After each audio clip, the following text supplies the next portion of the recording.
Olá, turma! Estamos aqui iniciando mais uma aula. A aula de hoje é aula de revisão sobre tudo aquilo que a gente estudou ao longo da disciplina. Então, vamos iniciar hoje mais uma aula da disciplina de Organização do Trabalho em Ortopedia e Traumatologia. Vejamos só, na aula de hoje a gente vai começar a falar um pouquinho sobre os fatores históricos, ou seja, lá quando começou os estudos na área da ortopedia. Assim a gente falou, de acordo com lá no início do material, observe essas duas imagens que vão ser o símbolo da ortopedia, pois essas imagens elas descrevem a presença aí de uma árvore, o qual ela possui seu galho torto, sendo aí corrigida por uma estaca que está amarrado ao tronco da árvore a ela. E assim, a gente passa a entender que a partir das deformidades verificadas no corpo do ser humano ao longo da sua evolução, e assim a necessidade de corrigi-las. Portanto, este é o símbolo da ortopedia, com o objetivo de corrigir as deformidades pré-existentes no corpo. E assim, a ortopedia tem seus estudos lá da era primitiva, onde foram encontrados, a nível dos fósseis, a desenho de ossos deles fraturados. Então, os fósseis que possuem ossos fraturados e como é que existia a consolidação dessas estruturas? Como é que tinha esse alinhamento adequado? Então, com o tempo, foi observado através das esculturas, foi observado através das imagens presentes ao longo das pirâmides, a presença dos desenhos, o qual tinha existente nele a presença de estacas voltadas aos desenhos dos seres humanos, segurando sobre elas, ou também a presença de enfaixamento das estruturas do corpo. E assim, passa com o tempo, o termo derivado, o termo ortopedia, ele vem da palavra grega de ortons, que vem a ser tido como correto, como direito, e paidos como criança, o qual Nicholas Endre, que foi o mentor dos estudos iniciais frente à ortopedia, lá em 1741, o qual ele desenvolveu os estudos na área ortopédica envolvendo o público infantil. E assim, lá com o avanço dos anos, chegando a 1814, foi fundado no Hospital São Zacarias as primeiras áreas de tratamento ortopédico no Brasil. Então, lá no estado da Bahia, em 1797, quando a gente observa que começa toda a fase do quesito escrita de informações literárias sobre a área da ortopedia. Porém, a prática ela vem lá em 1814. Então, vejamos só que, através do autor, descrito como Manuel Alves da Costa, foi ele quem criou o livro Ensaio sobre Fraturas, o qual esse livro, publicado por esse autor, ele foi inicialmente difundido em Portugal, para depois trazer essas informações ao Brasil. Porém, com o passar dos anos, foi quando chegou em 1814 a fundação para o início das obras e do surgimento do hospital, que trabalhasse diretamente envolvendo os casos de fraturas, os casos da ortopedia. E assim, houve, com o passar dos anos, a criação da SBOT, que é a Sociedade Brasileira de Ortopedia e Traumatologia, o qual apresenta anualmente publicações sobre novas condutas, sobre novas descobertas, sobre novos tratamentos, avaliação, envolvendo toda essa área da ortopedia e da traumatologia. Assim, vocês, caros alunos, como futuros técnicos de mobilização ortopédica, terão um grande desenvolvimento das suas teorias e práticas, frente ao longo do que será estudado, abordado ao longo das disciplinas do curso. Então vejam só, que de acordo com o que está descrito aqui, como um pequeno resumo sobre parte da sua funcionalidade frente à atuação, a gente compreende que você, como técnico da imobilização ortopédica, pertence à equipe de saúde, vai atuar nos setores de ortopedia e traumatologia, a nível de hospitais, clínicas, ambulatórios, unidades de pronto atendimento, que a gente chama de pronto-socorros, e enfermarias. Vai estar realizando diversos procedimentos, como, por exemplo, execução de trações cutâneas e esqueléticas, auxilia na execução de pequenos procedimentos envolvendo cirurgias, punções, infiltrações, manobras de redução de fratura, vai estar realizando manobras frente à imobilização no quesito trauma, no quesito acidente, envolvendo desde o público infantil, adulto e idoso. E assim, saindo desse breve histórico, da breve funcionalidade da sua atuação, a gente passa a falar um pouquinho sobre as situações pertinentes aos ambientes de trabalho. Como a gente, por exemplo, começa a observar o quesito de infecção. Infecção, existe diversas classificações de conceitos. Porém, vamos aos principais. Infecção existente no ambiente hospitalar, infecção existente no ambiente comunitário. E assim, esses dois tipos de infecção que se faz presente é o que lhe torna a capacidade de frente à sua atuação de existir e de compreender as infecções existentes e as decorrentes daquelas situações pertinentes às condutas envolvidas. Então vejamos só, que de acordo com a infecção hospitalar, a gente passa a descrevê-la, de acordo com o material, que ela vai ser adquirida após a admissão do paciente naquele ambiente hospitalar. Ela vai se manifestar durante a internação dele ou pós a alta, em até suas 24 a 48 horas. Ela vai estar relacionada com a interação ou internação dele no ambiente hospitalar com os profissionais e procedimentos que vai ser envolvidos naquele ambiente. Portanto, a infecção hospitalar é aquela adquirida dentro daquele ambiente. Ou ele não teve diagnóstico naquele momento ainda, teve alta e após a alta, uma média de 24 a 48 horas, se desenvolveu a infecção. Ainda assim, também é classificada como infecção hospitalar. Já a comunitária, ela é constatada ou em fases de incubação, no ato de admissão do paciente. Da entrada no ambiente hospitalar, ao ser avaliado pela equipe de saúde, ela é identificado que ele apresenta algum tipo de infecção. E assim, ela é aquela adquirida na comunidade, porque ele não teve tempo suficiente para adquirir naquele ambiente hospitalar, já que ele acabou de ser admitido no local. Assim, desde que não seja relacionada com a internação anterior no mesmo hospital, por ele ainda não ter dado entrada naquele setor. Portanto, a infecção ela pode ser decorrente de causas virais, fungos, bactérias. Vejamos só que alguns fatores de contaminação voltados ao ambiente. Eu tenho como, por exemplo, as mãos dos profissionais.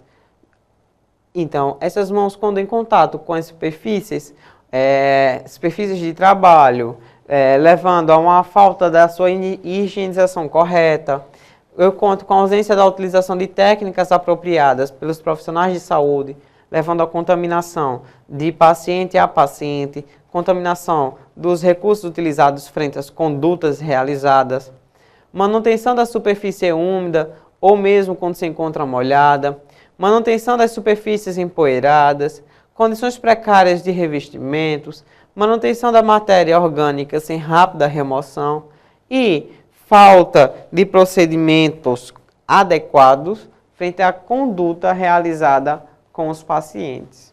Assim, a gente passa a entender que no quesito limpeza dos serviços de saúde, a gente pode ter desenvolvidos por meio da classificação apropriada como limpeza, que a gente conhece como padrão, e a desinfecção.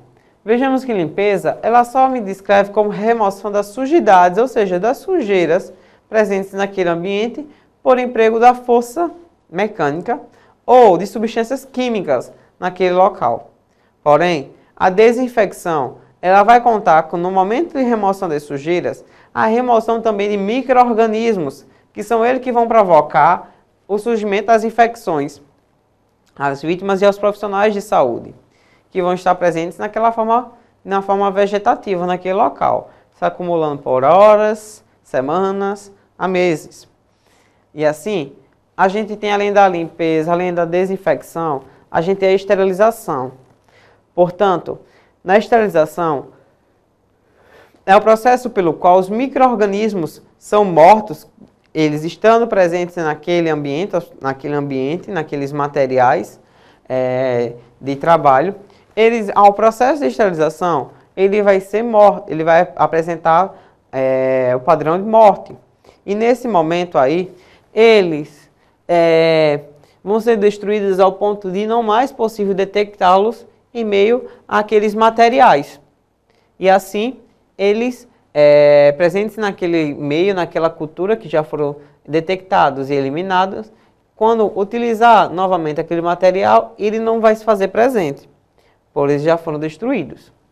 E assim, eu tenho os fatores que vão afetar a eficácia da esterilização, ou seja, da destruição desses micro-organismos que se encontram em contato com os materiais.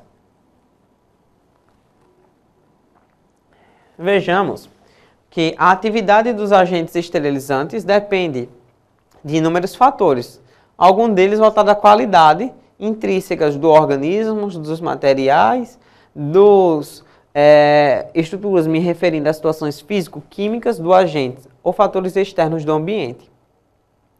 Então, eu tenho o número e localização dos micro-organismos, eu tenho a concentração e a potência do agente germinicida, eu conto com os fatores físicos e químicos do ambiente associados à matéria orgânica e a duração da exposição desse recurso dentro do processo de esterilização. Então, são esses os fatores que vão alterar a eficácia desse procedimento. E, portanto, a gente passa a sair um pouco desses meios de limpeza e readequação dos materiais de procedimento e passa a falar um pouquinho sobre as situações epidemiológicas, voltado ao desenvolvimento de doenças, na ampliação do quesito de saúde, voltado aos trabalhadores. Então, na situação da epidemiologia clínica, ela vai estar estudando o processo de saúde e doença do indivíduo. E nesse processo de saúde e doença, ela vai estar preocupando-se, através da epidemiologia, com o processo de ocorrência de doenças frente à população, frente aos trabalhadores, que podem estar apresentando aí a quantidade, o número de ocorrência de doenças, de mortes ou qualquer outro agravo que comprometa a saúde dos trabalhadores, da comunidade e da população como um todo. Portanto, eu tenho nesse quesito as alterações voltadas aos objetivos desses estudos, ou seja, como é que vai estar sendo desenvolvido, com a finalidade de se entender, de se compreender o surgimento dessas situações envolvendo população e trabalhadores da área de saúde.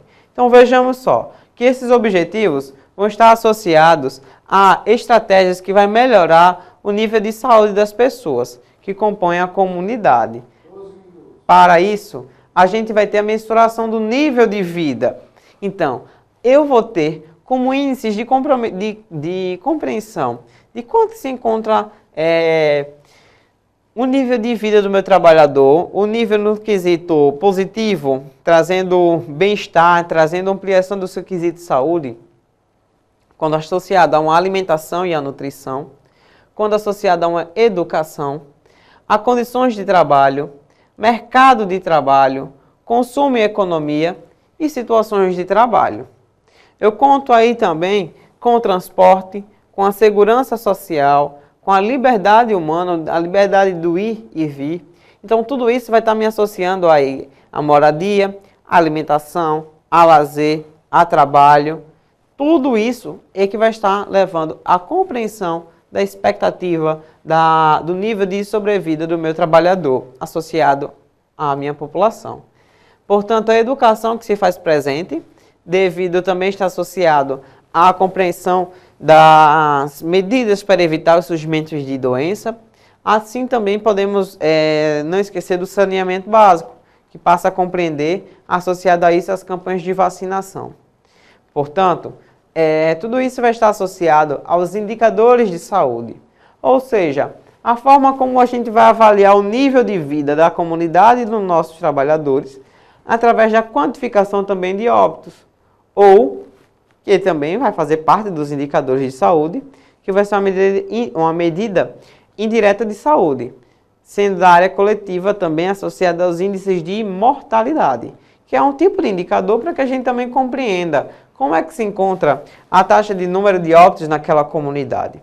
E, portanto, a gente passa a entender que esses indicadores eles vão estar sendo observados quanto à sua qualidade e cobertura de dados envolvendo a saúde daquele ambiente. A gente vai observar que esses dados envolvendo indicadores visando servir para comparar o quesito, o determinado local ou com outros locais, determinadas empresas, comparando aí determinadas épocas do ano, se apresenta diminuição, se apresentou aumento das taxas. E assim, eu tenho como os requisitos para os indicadores de saúde observar sempre a disponibilidade dos dados. Disponibilidade dos dados frente ao número de óbitos, ao número de profissionais contaminados, ao número de profissionais trabalhando naquele setor. Observar a simplicidade das técnicas utilizadas para facilitar a sua compreensão. A uniformidade e a sinteticidade desses dados para que leve à facilidade na sua compreensão, na sua interpretação. E assim, eu tenho a distribuição de todas essas situações que vai me levar à formação desses dados. Então, imagina só, que na distribuição eu falo sobre o estudo da variabilidade de frequência de doenças, que vai estar ocorrendo em uma massa, ou seja, em toda a minha população, que vai variar frente às situações ambientais e populacionais. Então, ela vai variar o surgimento da frequência de doença numa população em tempo e em espaço, e pessoa que vai estar sendo acometida. Então, são essas as observações da epidemiologia frente aos indicadores de saúde, para que se possa compreender a rápida disseminação da doença, em tempo, lugar e pessoa. Portanto, saindo desse quesito de distribuição, a gente passa a observar um pouquinho sobre os estudos epidemiológicos existentes. Então, vejamos só, que de acordo com os estudos epidemiológicos existentes, a gente passa a observar que, de acordo com o material, o primeiro passo é o compreender e analisar o padrão de ocorrência das doenças, que era como eu já vinha falando no quesito de distribuição, que ele apresenta-se sobre as variações em tempo, lugar e espaço. Pessoas, o tempo e o espaço, esses três caminhos, eles vão estar associados à distribuição das doenças, frente à população, frente ao trabalhador. Que, portanto, pegando esse caminho, eu tenho aí a epidemiologia descritiva.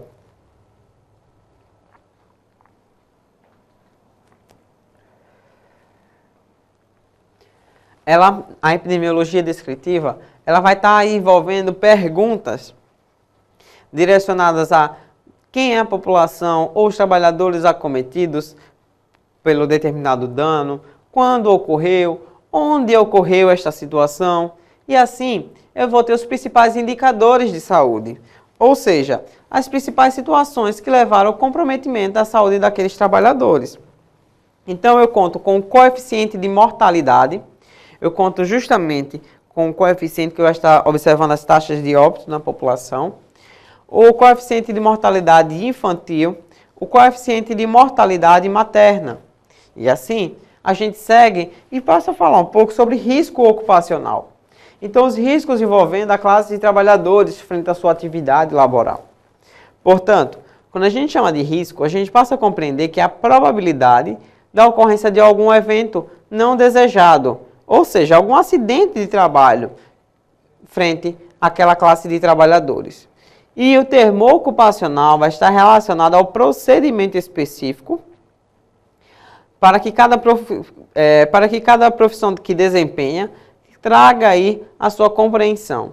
Então, o risco, ele vai estar associado ao acidente, o qual vai me levar aí consequências ao trabalhador. Essas consequências podem estar associadas a uma lesão corporal, a uma perturbação funcional da vítima, que vai estar me levando ao surgimento de doença, ao ponto de levar à incapacidade para a função executada durante o trabalho.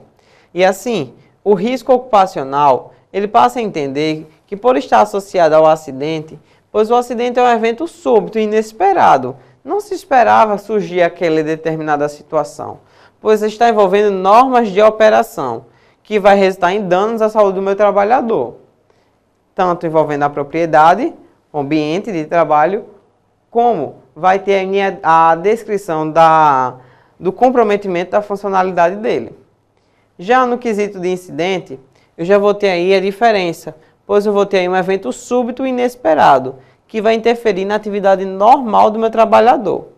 Então, ela interfere na atividade que ele executa, mas não vai ocasionar dano, tanto à propriedade quanto ao meio ambiente. O dano vai ser existente somente ao trabalhador, não aos materiais, não aos fatores externos. E assim, eu conto com alguns termos diferenciais que a gente veio estudando ao longo da disciplina. Vejamos o que a gente compreende por surto, que é um termo usado para identificar quantidades acima do normal de doenças contagiosas ou de ordem sanitária.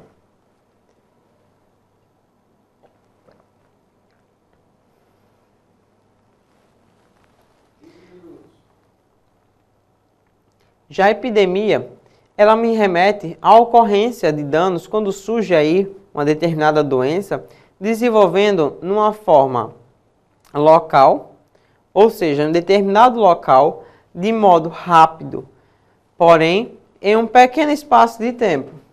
Então, diferente do surto, que eu tenho a quantidade acima do normal de doenças contagiosas, eu tenho a epidemia, ela se desenvolvendo num pequeno espaço de tempo de forma rápida. Porém, depois ela reduz os seus dados. Já a pandemia, eu vou ter aí uma alteração do quesito de desenvolvimento de doença. Porém, essa alteração, ela vai na pandemia ocorrer um desenvolvimento de modo muito rápido. Então, é justamente a disseminação do surgimento de uma doença, envolvendo aí não só um estado, mas envolvendo países, envolvendo continentes, com uma rápida disseminação, levando a uma perda do seu controle. Já as situações da endemia é quando eu tenho um comprometimento, um desenvolvimento de uma doença, ou até mesmo de infecção, mas em uma determinada população ou classe de trabalhadores, que ela se desenvolve ali e dali ela rapidamente diminui, elimina-se, depois pode voltar a surgir, mas sempre vai se permanecer naquele local. Dali ela não vai sair pegando caminhos em outros locais, em outros ambientes. E assim, essas diferenças existentes entre surto, epidemia, pandemia e até mesmo endemia. Quando a gente passa a compreender um pouco sobre a classificação dos riscos, que ele pode ser químicos, físicos, ergonômicos, vejamos que, de acordo com os riscos químicos, eu vou ter aí os riscos associados às substâncias químicas. Produtos que podem penetrar no organismo, que podem ser a nível de via respiratória, podem ser absorvidos pela pele, pelo tecido tegumentar, pela ingestão, ou seja, levando comprometimento da função digestória, a nível também de formas em gases, vapores, neblinas, poeiras ou até mesmo fumo. Então eu tenho aí como risco químico devido ao contato desde as substâncias com o corpo, substâncias essas que podem ser substâncias químicas que são utilizadas por meio de condutas, de práticas de atuação. E os físicos, que é sobre as formas de energia. Então eu tenho como risco físico a presença de ruídos, que são os barulhos, as vibrações, pressões anormais, a radiação, que vai estar me trazendo aí prejuízos à função auditiva, à função tegumentar, à função cognitiva no quesito memória, atenção, concentração. Eu tenho ainda o ergonômico, que vai estar associado à mobília da atuação profissional. Então, o próprio ambiente que vai levar ao surgimento de riscos, como a má postura, devido a uma mobília inadequada, o qual está sendo usada pelos profissionais e acompanhantes. Eu tenho aí o risco biológico, envolvendo bactérias. Eu tenho também associado ao biológico fungos, bacilos, parasitas, protozoários, vírus. Então, tudo que está presente naquele ambiente que vai levar à contaminação, não só do profissional de saúde, mas também dos pacientes. E essa infecção, essa contaminação, ela pode estar levando aí à disseminação entre pacientes, levando aí a um estágio mais avançado que é o óbito. E, portanto, esses acidentes de trabalho que vai ser desenvolvidos naquele local, na frente da sua prática laboral, ou no deslocamento, no trajeto de sua residência ao local de trabalho, ele vai estar associado aí a situações onde pode estar levando a uma perda da capacidade de atenção, de concentração, há uma falta de instrução ou de conhecimento teórico-prático adequado para a sua funcionalidade. Então, esses acidentes de trabalho estão sendo surgidos e a gente vai observar que, de acordo com o material, nós temos aqui, ó, pelo exercício do trabalho, frente à prática, à atuação, como eu vim descrevendo, esse exercício de trabalho frente ao serviço realizado na empresa, ao qual você atua. Então, vai provocar no indivíduo lesão corporal, perturbação da sua funcionalidade, redução da capacidade de atuação e, a estágio mais grave, que vai provocar a morte. Então, eu passo a entender que esses acidentes de trabalho podem estar associados a riscos na sua funcionalidade. Porque posso ter aí risco, por exemplo, biológico na sua prática laboral, que esse risco biológico esteja associado à contaminação por vírus, bactérias, fungos, que vai estar levando aí essa contaminação a provocar lesões no corpo por via cutânea, por via mucosa, por via oral. Então, eu tenho diversas formas que vai me levar aí a uma contaminação por riscos biológicos. Pegando esse caminho dentro do acidente de trabalho, a gente passa a compreender que durante a situação do acidente de trabalho, nós temos aqui, ó, as doenças de trabalho. Vejamos só. As doenças de trabalho vão estar associadas ao tempo de exposição ao agente provocador das doenças, o qual a concentração desses agentes, a intensidade, a natureza do risco, vai tornar o indivíduo cada vez mais suscetível ao surgimento de doenças. Doenças de trabalho, como por exemplo, lesões por esforço repetitivo, doenças osteomioarticulares, doenças associadas aí a tendinite, bursite, a fratura, dependendo da prática laboral executada.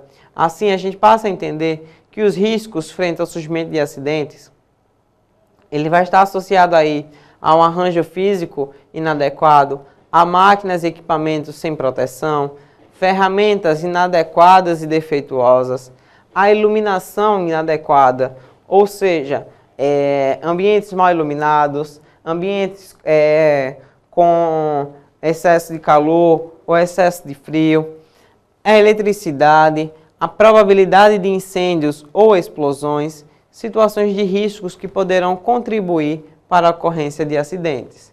E assim, a gente passa a entender que todas essas situações elas têm risco para levar ao surgimento de acidentes com os profissionais e assim aumentar a taxa de óbito, levando aí a um prejuízo às empresas. E não esquecendo que vocês são profissionais de saúde e devem ter atenção, pois os riscos não vai estar só comprometendo a sua integridade física, mas também do seu paciente que vai estar sendo envolvido ali. Então, vejamos que a respeito da história natural da doença, que é estudada pela epidemiologia, que é estudada na organização dessa atuação do trabalho, a gente passa a entender que ela deve considerar como saúde e doença um sistema binário, ou seja, que saúde não é meramente a ausência de doença, elas andam lado a lado. Então, é um processo em que o ser humano passa a ter múltiplas situações que exigem do seu meio interno, do seu trabalho, compensações e adaptações suscetíveis para a sua prática.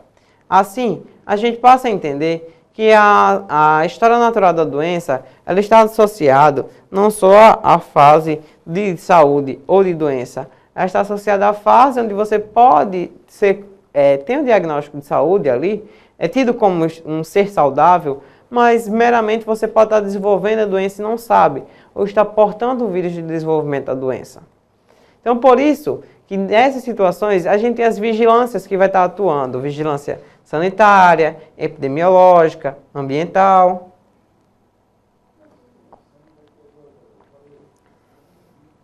Onde nós temos, como por exemplo aqui, a vigilância epidemiológica, que ela vai ter funções voltadas à coleta de dados, processamento dos dados coletados, análise e interpretação de dados coletados, recomendação de medidas de controle para evitar o surgimento de novas doenças, promoções de ações de controle, avaliação da eficácia das atividades, das medidas voltadas à sua atuação, divulgação de informações pertinentes à sua atuação, pois a vigilância epidemiológica ela vai estar diretamente avaliando o surgimento de doenças ou de comprometimento da função da população e dos trabalhadores. E partindo desse princípio, a gente passa a compreender que todo o comprometimento da sua atuação, ela vai estar associado à coleta desses dados, processamento, análise, interpretação e desenvolvimento de medidas para levar a sua atuação. E essa atuação dela vai ser visando a redução dos agravos à população. Por isso, a gente conta com pequenas situações voltadas às notificações, onde a gente vai abordar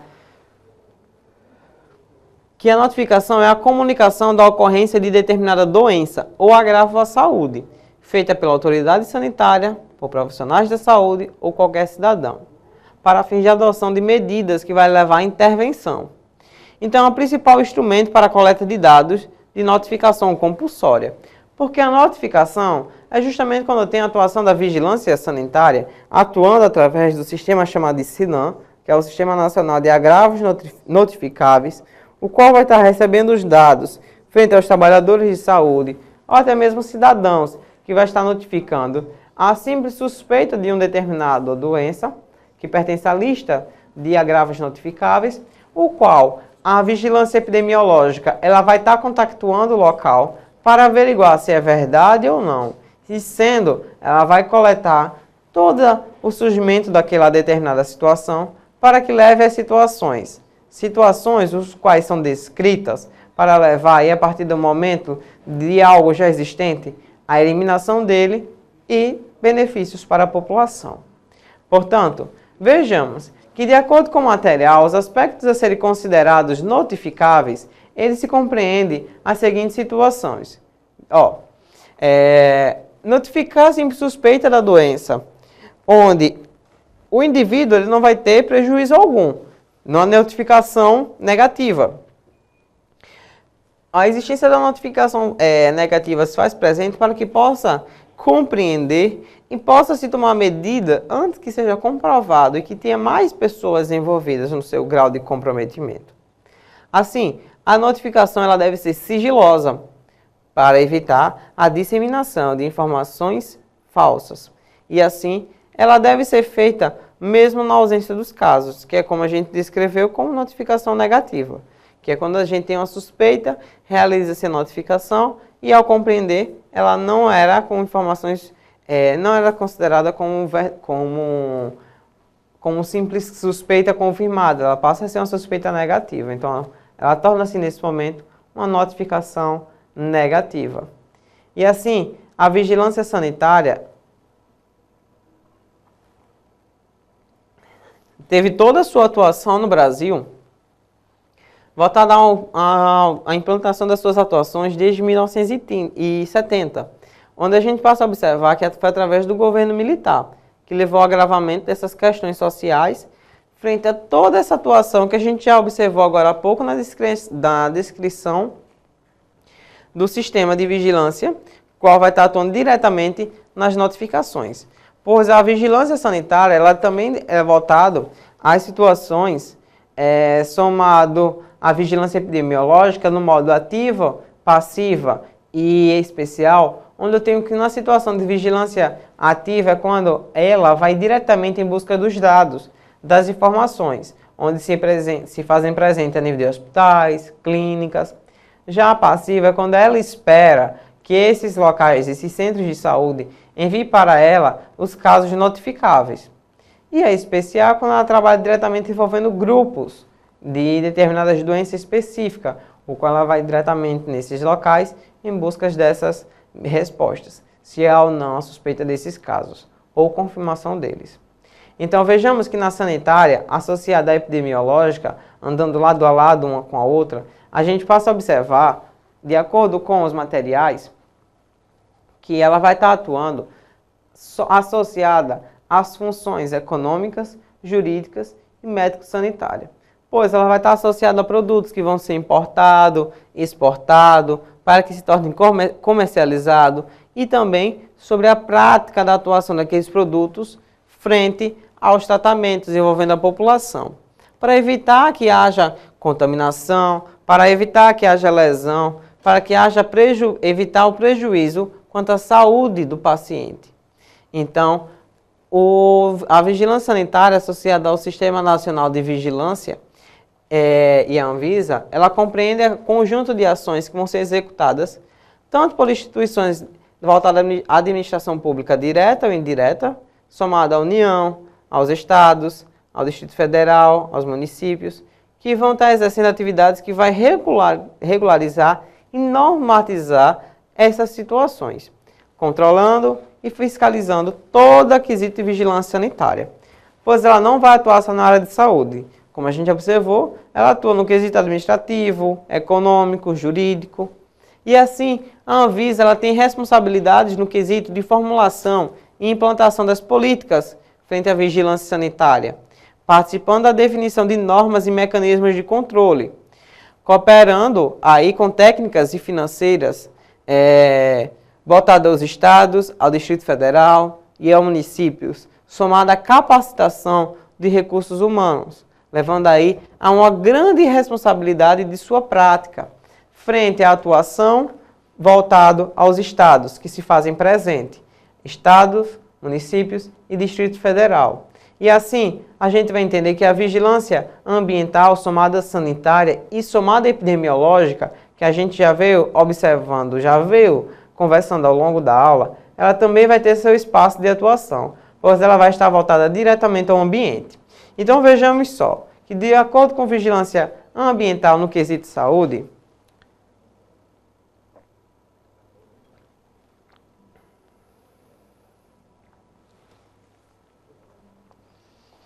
ela vai ter ações que vão proporcionar o conhecimento e a detecção de qualquer mudança que esteja associada a fatores determinantes e condicionantes de saúde frente ao ambiente. Assim, ela vai ter sua finalidade no quesito de recomendar e adotar medidas para prevenir e controlar doenças e agravos. Agravos esses que estejam comprometendo a saúde populacional, a saúde do trabalhador, frente ao ambiente que esteja contaminado, ou dos materiais que se façam presentes no ambiente, que apresentem contaminação. Então vejamos que existem informações necessárias para a compreensão da adotação de medidas da vigilância ambiental. Então vejamos que de acordo com essas necessidades e informações que se fazem presentes, nós temos os seus fatores de riscos. Fatores físicos, químicos, biológicos, que vão estar associados a mecanismos e atuações psicossociais, levando a características especiais do ambiente, levando a pessoas expostas, levando aí a efeitos adversos à saúde, levando ao surgimento de doenças, situações de causas acidentais. Então, tudo isso são informações que vai sendo trabalhada diretamente pela vigilância ambiental. E assim, nós temos a estrutura que o seu sistema vai estar atuando, pois